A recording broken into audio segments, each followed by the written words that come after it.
as far as, is he going to turn people in? Is he going to cooperate?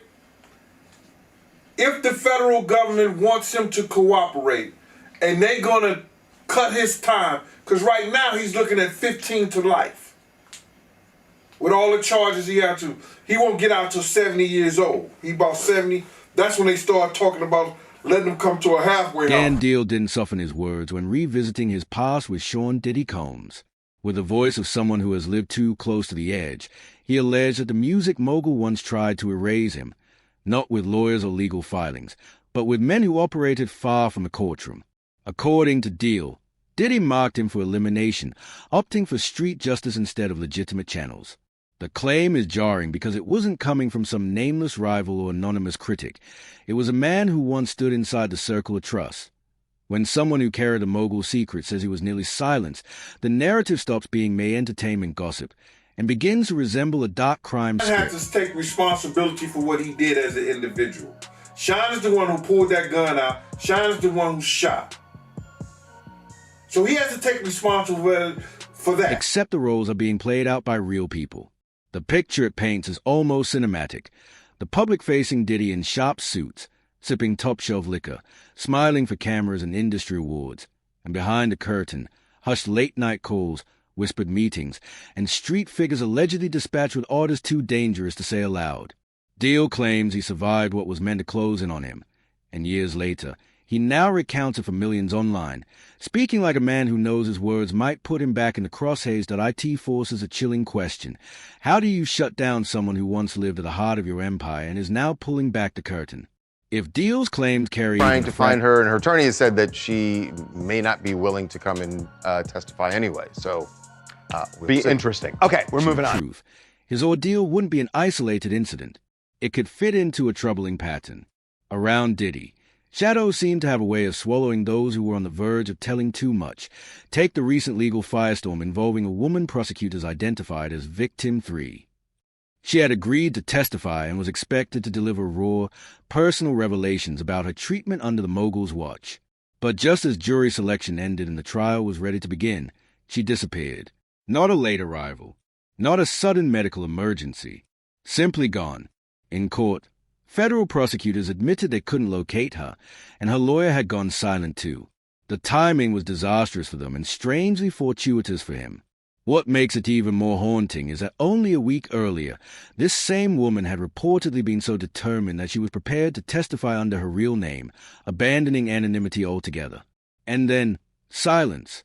No calls, no appearance, no explanation. Some suggest she never had any intention of taking the stand, while others argue her lawyer's own personal struggles played a role in her sudden absence. But is it really just chance that someone positioned to deliver damning testimony in a trial that could shatter a mogul's life and freedom disappears right on cue?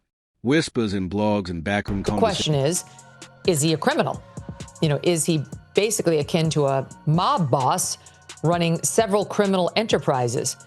And while it's very clear to me he is a depraved, disgusting person, we have to prove that he violated the law. Already christened it the missing witness conspiracy.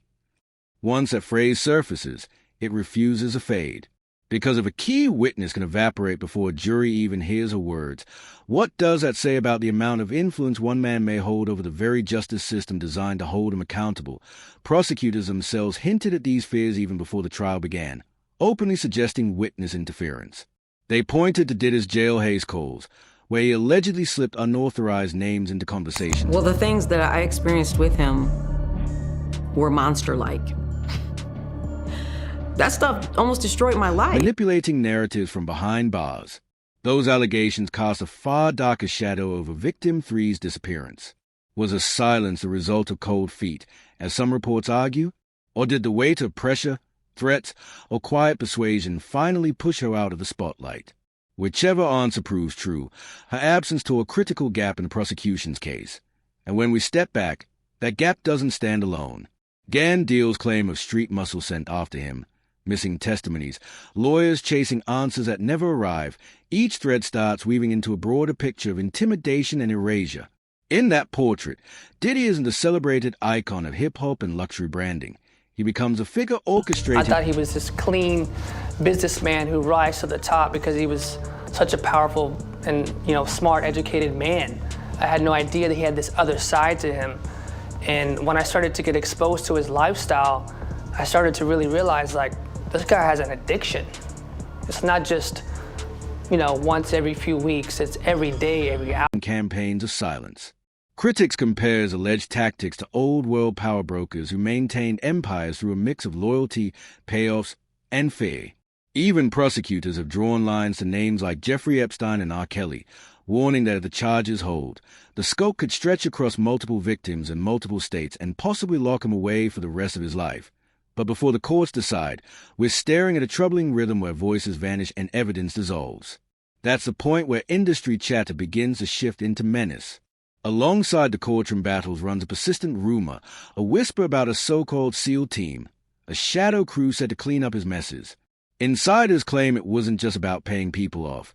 It was about erasing tapes, leaning on potential witnesses, and reshaping stories before they ever surfaced. Veterans in the business recall entire sets of recordings vanishing without a trace. Hotel staff who saw too much were quietly reassigned.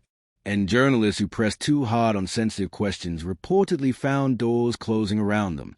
Some reporters who dug too deep found their work abruptly buried under sudden editorial calls, the kind that kill a story before it ever reaches the public. Layer that with a vanished witness and old-school street threats, and what emerges feels almost cinematic in its bleakness. If a shadow crew Same kind of extortion that we heard when Cassie took the stand and testified on that airplane ride back from France. Diddy said, you don't do a freak-off, I'm going to release one of the freak-off videos that you are profiled in and humiliate. It's not just about shielding one man's reputation. It's about preserving an empire stitched together with fear and dominance. Stories echo of phones disappearing during raucous nights, cameras confiscated, and hard drives erased. People describe being handed fat stacks of legal paperwork, contracts heavier than any book, that turned into golden gags once signed. The unnerving part is how often these accounts overlap. Too many voices from different corners echo the same theme. Whenever danger of exposure rose, to engage in all these freak-offs with him, and he sounds really pissed off. Hey, I really don't know what's going on with you, but I just want to just give you a heads up that I'm about to really disappear on you. You feel me? I'm not going to be playing these games with you at all, at all. So I don't know, you think you silent treating me, and you think I'm going to be, nah.